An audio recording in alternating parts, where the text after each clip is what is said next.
حدیث میں آتا ہے، ابن عباس سے روایت ہے کہ رسول اللہ صلی اللہ علیہ وسلم نیند سے بیدار ہوئے اور نیند کے آثار کو ختم کرنے کے لیے چہرے پر ہاتھ پھیرنے لگے.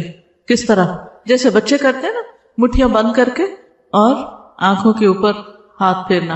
اور پھر اسی طرح اگر انسان یہ سمجھتا ہے کہ اس کا جسم اکڑا ہوا ہے یا کسی اور جگہ پر اس کو خود اپنے آپ کو دبانے کی ضرورت ہے، تو اپنی طبیعت کے مطابق آپ خود کو جگانے کے لیے کوئی بھی طریقہ اختیار کر سکتے ہیں. بعض لوگ اکوپریشر کے ساتھ اپنی ٹریٹمنٹ خود کرتے رہتے ہیں.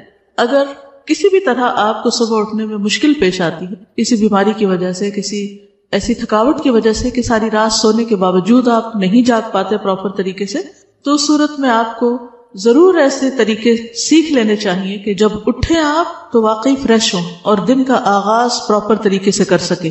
کیونکہ جس چیز کا آغاز اچھا نہ ہو اس کا انجام کیا اچھا ہوگا. تو اس میں ہمیں بہت کانشیسلی اور بہت توجہ کے ساتھ اپنی اصلاح کے طریقے سوچنے ہیں کہ ہم جب اٹھیں تو ایک تو سنت کے مطابق عمل کریں، اور اس کے علاوہ اگر ہمیں کسی بھی طرح سے ضرورت ہے اپنے علاج کی تو اس پر بھی توجہ دیں.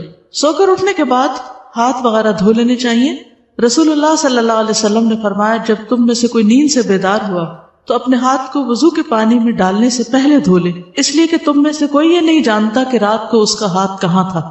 ابھی تو ٹیپ وغیرہ ہوتی ہے نا، تو ٹیپ کو تو آپ ویسے ہی کھول لیتے ہیں، لیکن جب باقاعدہ کوئی ایسے لوٹے وغیرہ یا ایسی چیزیں نہیں ہوتی تھی، وضو کے لیے پانی لب بھر کے، یعنی اب تو ہے نا کہ مگ وغیرہ ہوتے ہیں اس کے ذریعے لوگ پانی نکال لیتے ہیں، لیکن پہلے زمانے میں اور آج بھی بہت سی جگہوں پر ایسے حالات ہیں کہ لوگ ہاتھوں سے ہی پانی لیتے ہیں، تو گندے ہاتھ کو پانی میں نہیں ڈالنا چاہیے. پھر اسی طرح ایک اور حدیث میں آتا ہے، حذیفہ رضی اللہ عنہ سے روایت ہے کہ نبی صلی اللہ علیہ وسلم جب رات کو نیند سے بیدار ہوتے تو اپنا منہ مسواک سے صاف کرتے. نبی صلی اللہ علیہ وسلم نے فرمایا جب تم میں سے کوئی نیند سے بیدار ہو اور وضو کرے تو 3 مرتبہ ناک میں پانی ڈال کر جھاڑے، کیونکہ شیطان اس کی ناک کے بانسے میں رات گزارتا ہے. ٹھیک ہے، بیسیکلی یہ ساری چیزیں وضو میں شامل ہیں. یعنی سب سے پہلے ہاتھ دھونا، پھر اس کے بعد کلی وغیرہ کرنا، ناک صاف کرنا، منہ دھونا. رسول اللہ صلی اللہ علیہ وسلم نے فرمایا جب آدمی رات کو سو جاتا ہے تو شیطان اس کی گدی پر 3 گرہیں لگا دیتا ہے. ہر گرہ پر یہ پھونک دیتا ہے کہ ابھی تو بہت رات ہے، سو جاؤ. پھر اگر آدمی بیدار ہو گیا اور اللہ کا ذکر کیا تو ایک گرہ کھل جاتی ہے. اگر اس نے وضو کر لیا تو دوسری گرہ کھل جاتی ہے. اس کے بعد اگر اس نے نماز پڑھ لی تو تیسری گرہ بھی کھل جاتی ہے، اور وہ صبح کو تازہ دم اور خوش مزاج ہو کر اٹھتا ہے. ورنہ تمام دن بد دل اور سست جسم رہتا ہے. یعنی اگر آپ اٹھتے ہیں اور وضو نہیں کرتے، نماز نہیں پڑھتے، تو آپ کی کیفیت اس طرح نہیں ہوتی جو ایک پراپر طریقے سے وضو اور نماز پڑھنے والے کی ہوتی. اب اگر آپ پیریڈز کی حالت میں ہیں اور آپ کو وضو نہیں کرنا، نماز نہیں پڑھنی، تو آپ اپنے اوپر سے اسے خاص قسم کے ڈپریشن کی کیفیت یا سستی یا بیزاری کی کیفیت کو کیسے دور کر سکتے ہیں؟ کیا کرنا چاہیے آپ کو؟ جی ہاں، ان ڈیز میں وضو کرنا منع نہیں ہے، یعنی نماز پڑھنے کی تو اجازت نہیں، لیکن وضو کرنا منع نہیں ہے. آپ اسی طرح اپنے ہاتھ دھوئیں، اچھی طرح ناک صاف کریں، مسواک خوب اچھی طرح کریں، اور جیسے وضو کرتے ہیں اسی طرح پورے ہاتھ کو دھو لیں. اگر نہانا چاہے تو نہا بھی سکتے ہیں، نہانا بھی منع نہیں ہے. اور پھر اگر کوئی اور کام کاج کر رہے ہیں تو چلتے پھرتے بھی ذکر اذکار کرتے رہیں، تو انشاءاللہ وہ جو کیفیت ہے ایک گھٹن کی سی یا تنگی کی، وہ دور ہو جائے گی. ٹھیک ہے، یہ بتائیے کہ آپ لوگ مسواک کتنے منٹ تک کرتے ہیں؟ تقریباً مسواک کتنی دیر تک کرتے ہیں؟ کتنے لوگ 15 منٹ کرتے ہیں؟ میں 15 منٹ مسواک کرتی ہوں، مسلسل 15 منٹ. کیونکہ مسواک ایسی چیز نہیں ہوتی ٹوتھ برش کی طرح کہ جس کو آپ 2 دفعہ ادھر ادھر کریں اور آپ کا منہ صاف ہو جائے. کیونکہ اگر آپ ایک ایک دانت کو باہر سے اور اندر سے اور پھر تالو اور پھر ٹنگ اور پورے ایریے کو، حتیٰ کہ آپ اپنے ٹانسلز وغیرہ ہیں وہاں تک اگر آپ مسواک لے جاتے ہیں اور پوری طرح کلین کرتے ہیں تو اتنا ٹائم تو کہیں گیا ہی نہیں. اس وقت بھی میری تسلی نہیں ہوتی کہ واقعی چھوڑ دینا چاہیے، صرف یہ ہوتا ہے کہ بہت وقت جا رہا ہے تو اس لیے چھوڑنا پڑتا ہے. 3 منٹ میں کوئی بھی مسواک نہیں ہوتا، اور نہ دانت صاف ہوتے ہیں نہ منہ صاف ہوتا ہے. اس کو تھوڑا سا انکریز کر لیجیے. اگر آپ سمجھتے ہیں کہ آپ کے لیے مشکل ہے کہ آپ اٹھے ہی دیر سے، کیونکہ جو دیر سے اٹھے گا وہ یہ نہیں کر سکے گا، اس کے لیے آپ کو 15 منٹ کم از کم پہلے اٹھنا پڑے گا. اور اگر آپ دیر سے اٹھے کسی وجہ سے اور اس وقت آپ کو وقت نہیں ملا تو آپ کیا کر سکتے ہیں؟ واک کے دوران یا کسی بھی اور کام کاج کے دوران آپ مسواک کرتے رہیں. مثلاً اگر آپ ایک اسٹریچ میں نہیں کر سکتے تو 2-3 وقفوں میں کر لیں، لیکن صحیح معنوں میں منہ کی صفائی اگر ہو جائے تو آپ بہت سے امراض سے بچ سکتے ہیں. اور بہت سے لوگوں کو جو منہ سے اسمیل آنے کی بیماری ہوتی اور اس سے دوسروں کو کس قدر اذیت ہوتی، فرشتوں کو بھی اذیت ہوتی. اب آپ دیکھیے آپ نماز پڑھ رہے ہیں اور آپ کے منہ سے اسمیل آ رہی، آپ کے پاس کھڑے ہونے والوں کو سخت تکلیف ہو رہی، ان کی نماز کا بھی خشوع ختم ہو گیا اور فرشتے بھی آپ سے دور ہو گئے کہ آپ کے منہ سے اسمیل آئے چلے جا رہی. تو کیا اس کا علاج کرنا ہمارا فرض نہیں؟ تو اس کے علاج میں سب سے اہم نسخہ کیا ہے؟ مسواک کرنا اور کافی دیر تک کرنا، حتیٰ کہ یہ بیماری ختم ہو جائے. صرف چند چیزیں، کوئی سونف کھا لیے، کوئی الائچی کھا لی، تو اس سے تو وقتی طور پر آپ اس کو فریش کر سکتے ہیں کہ ان چیزوں کی خوشبو آ جائے آپ کے منہ سے، لیکن آپ کی سانس کے ساتھ جو گندگی آ رہی ہے وہ نہیں رک سکتی جب تک آپ اس کا پراپر علاج نہیں کرتے. اور اس کے علاج میں نمبر 1 نسخہ یہی ہے کہ صبح سویرے اچھی طرح مسواک کریں، زبان اور تالو اور پورے منہ کے ہر حصے کو اچھی طرح صاف کریں، کیونکہ نبی صلی اللہ علیہ وسلم ایسی فوڈ بھی استعمال نہیں کرتے تھے کہ جس کی وجہ سے منہ سے اسمیل آئے، کیونکہ آپ نے فرمایا کہ میں اس سے بات کرتا ہوں جس سے تم نہیں کرتے. تو ذکر کی حالت میں تو ہم بھی اللہ ہی سے بات کر رہے تھے. پھر اسی طرح یہ ہے کہ صبح اٹھتے وقت کچھ دعائیں بھی پڑھنی چاہیے. اب یہ نہیں کہ آپ سارا وضو وغیرہ کر کے پھر آ کے سو کے اٹھنے کی دعا پڑھ رہے ہیں. سو کر اٹھنے کی دعا کب پڑھی جائے گی؟ فوراً بعد. سیدنا ابو ہریرہ سے روایت ہے کہ رسول اللہ صلی اللہ علیہ وسلم نے فرمایا، جب تم میں سے کوئی جاگے تو کہے الحمدللہ الذی عافانی فی جسدی ورد علی روحی وَأَذِنَ لِي بِذِكْرِهِ. سب تعریف اللہ کے لیے ہے جس نے میرے جسم کو عافیت دی اور مجھ پر میری روح لوٹائی اور مجھے اپنے ذکر کی توفیق دی. ایک اور روایت میں آتا ہے کہ رسول اللہ صلی اللہ علیہ وسلم جب جاگتے تو فرماتے الحمدللہ الذی احیانا بعدما اماتنا وإلیہ النشور. تمام تعریف اللہ کے لیے ہے جس نے ہمیں مرنے یعنی سونے کے بعد دوبارہ زندگی دی اور اسی کی طرف لوٹ کر جانا ہے. تو نیند جو ہے وہ موت کی بہن ہے اور ہر روز ہم مرتے اور زندہ ہوتے ہیں، سوتے اور جاگتے ہیں. اگر ہم عادت بنا لیں کہ اٹھتے ہی اللہ کا ذکر کرنا ہے تو قیامت کے دن جب اٹھیں گے تو زبان پر کیا ہوگا؟ پھر اللہ ہی کا ذکر ہوگا، اللہ ہی کی طرف دوڑیں گے. تو یہ عادتیں آپ کو دنیا میں بنانی پڑیں گی، اس زندگی میں یہ سب کچھ کرنا پڑے گا، تب آپ اس قابل ہوں گے کہ آپ آخرت میں اللہ کے مقرب یا پسندیدہ بندوں صالحین میں شامل ہو سکیں. بیدار ہونے پر نیند کا غلبہ دور کرنے کے لیے آنکھیں وغیرہ ملنے کے بعد سورۃ آل عمران کی آخری 10 آیات پڑھیے. عبداللہ بن عباس سے روایت ہے کہ انہوں نے نبی صلی اللہ علیہ وسلم کی زوجہ اور اپنی خالہ یعنی وہی ہے زوجہ حضرت میمونہ کے گھر میں ایک رات گزاری. وہ فرماتے ہیں کہ میں تکیے کے عرض کی طرف لیٹ گیا. عرض کس کو کہتے؟ چوڑائی. اور رسول اللہ صلی اللہ علیہ وسلم اور آپ کی اہلیہ نے تکیے کی لمبائی پر آرام فرمایا. رسول اللہ صلی اللہ علیہ وسلم سوتے رہے اور جب آدھی رات گزر گئی یا اس سے کچھ پہلے یا کچھ بعد آپ بیدار ہوئے. یہ کیوں کہہ رہے ہیں کچھ پہلے کچھ بعد؟ کیونکہ اس دور میں گھڑیاں تو تھی نہیں کہ ایگزیکٹ ٹائم دیکھ کے بتاتے.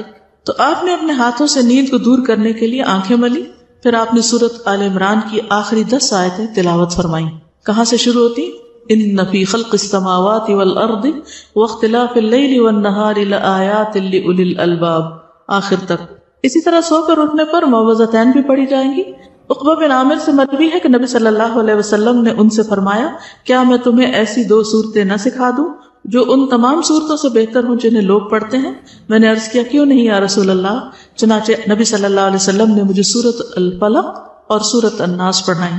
پھر نماز کھڑی ہوئی، نبی صلی اللہ علیہ وسلم آگے بڑھ گئے اور نماز میں یہی دونوں صورتیں پڑھی. پھر میرے پاس سے گزرتے ہوئے فرمایا، اے عقبہ تم کیا سمجھے؟ یہ دونوں صورتیں سوتے وقت بھی پڑھا کرو اور بیدار ہو کر بھی پڑھا کرو. ٹھیک ہے؟ تو صبح شام کی دعا میں ہم 3 بار ان کو پڑھ لیتے ہیں. ٹھیک ہے؟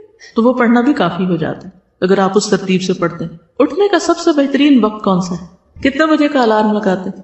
آپ نے کبھی دیکھا بچوں کی کتابیں اس میں 7 بجے کے الارم کی گھڑی بنی ہوتی ہے اور وہ اٹھتے ہی 7 بجے ہیں، اور بچپن سے ان کے ذہن میں یہ بات پڑ جاتی ہے کہ شاید اٹھنے کا وقت ہی 7 بجے. تو ہمارے دین میں صبح اٹھنے کا وقت جو ہے وہ اذان سے بھی پہلے کا ہے. اگر آپ اس کی عادت ڈال لیں تو کچھ مشکل نہیں، صرف یہ کہ اٹھنے کا ایک وقت فکس کر لیں. جب وہ ٹائم فکس ہو جاتا ہے تو پھر آپ کی بایولوجیکل کلاک جو ہے وہ آپ کو جگا دیتی ہے، پھر اس کے بعد سونا بوجھل لگنے لگتا ہے. ابو مسلم کہتے ہیں کہ میں نے ابو ذر رضی اللہ عنہ سے پوچھا، رات کے کس حصے میں قیام کرنا سب سے افضل ہے؟ ابو ذر نے کہا، میں نے بھی رسول اللہ صلی اللہ علیہ وسلم سے یہی سوال کیا تھا جس طرح تم نے مجھ سے سوال کیا. آپ نے فرمایا رات کے پچھلے پہر یا نصف رات میں، لیکن ایسا کرنے والے بہت تھوڑے ہیں. نصف رات کے بعد اٹھنے والے بہت تھوڑے ہیں، اور اس کے بھی آخری حصے میں فجر سے کچھ دیر پہلے ہو جائے تو یہ بھی بہت کم لوگ اٹھتے ہیں. لیکن اٹھنے کا یہ وقت بہت بہترین ہے. اس وقت میں اٹھنے والے کا اجر کیا ہے؟ رسول اللہ صلی اللہ علیہ وسلم نے فرمایا، جنت میں ایسے بالا خانے بھی ہیں جن کا اندرونی حصہ باہر سے نظر آتا ہے اور بیرونی حصہ اندر سے نظر آتا ہے. جیسے آپ دیکھیے دیوار کے باہر تو نہیں آپ دیکھ سکتے, کہاں سے دیکھ پا رہے ہیں؟ شیشے سے. ایک دیہاتی نے پوچھا یا رسول اللہ صلی اللہ علیہ وسلم یہ کس کے لیے, یعنی اتنے خوبصورت گھر کس کے ہوں گے؟ فرمایا اس شخص کے لیے جو اچھی بات کرے, کھانا کھلائے, اور جب لوگ رات کو سو رہے ہوں تو صرف اللہ کے لیے نماز ادا کرے. جب لوگ سو رہے ہوں تو صرف اللہ کے لیے نماز ادا کرے. ایسے لوگوں کو وہاں بنے بنائے گھر ملیں گے. دنیا میں اگر کوئی آپ سے یہ کہے کہ آپ رات کے اس حصے میں اٹھ جائیں تو آپ کو اتنا بہترین گھر ملے گا, تو کتنے لوگ ضرور اٹھیں گے؟ سبھی اٹھیں گے, کوئی بھی نہیں سوئے گا. کیوں؟ کیونکہ یقین ہوگا نا ان کو.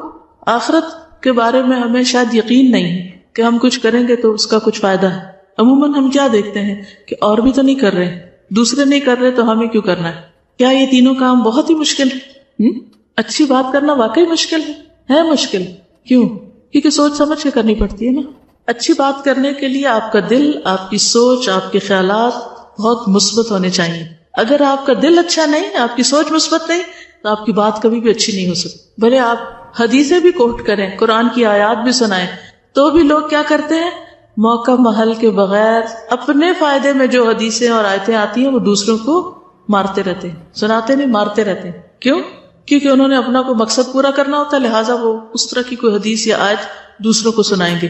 بظاہر دیکھنے میں اچھی بات ہے آیت اور حدیث, لیکن کیا اس کا امپیکٹ بھی وہ آ رہا ہے جس کو آپ کسی ایسے موقع پر آیت سنا رہے ہیں کہ وہ سننے کو تیار نہیں, یا وہ اس کے فائدے میں نہیں, آپ کے اپنے فائدے میں ہے, تو ہو سکتا ہے کہ وہ شخص اور زیادہ دین سے دور ہو جائے. تو آپ نے قرآن سنا کر لوگوں کو اللہ کی محبت اگر نہیں دلائی اور دور کر دیا, تو پھر آپ کے اس سنانے کو اچھی بات کہی جائے گی. اچھی بات کرنا کیوں مشکل ہے؟ کوئی بتائے گا؟ چلیے اب سوچیے, ذرا غور کیجیے, دن میں کتنی بار آپ اچھی باتیں سنتے ہیں؟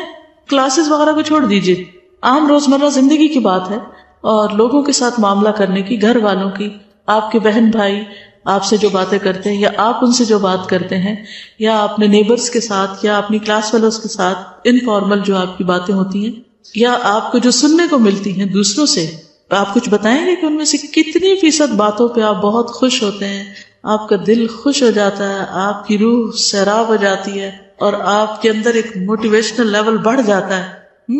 اور کتنی باتیں ایسی ہوتی ہیں کہ آپ کچھ کرنے جا رہے ہوتے ہیں تو صرف کسی کی جلی کٹی بات یا منفی بات آپ کا سارا مورل ڈاؤن کر دیتی. تو کیا کہیں گے؟ کتنی باتیں اچھی ملتی ہیں اور کتنی باتیں اچھی نہیں ملتی. غور کیجئے نا, سوچئے.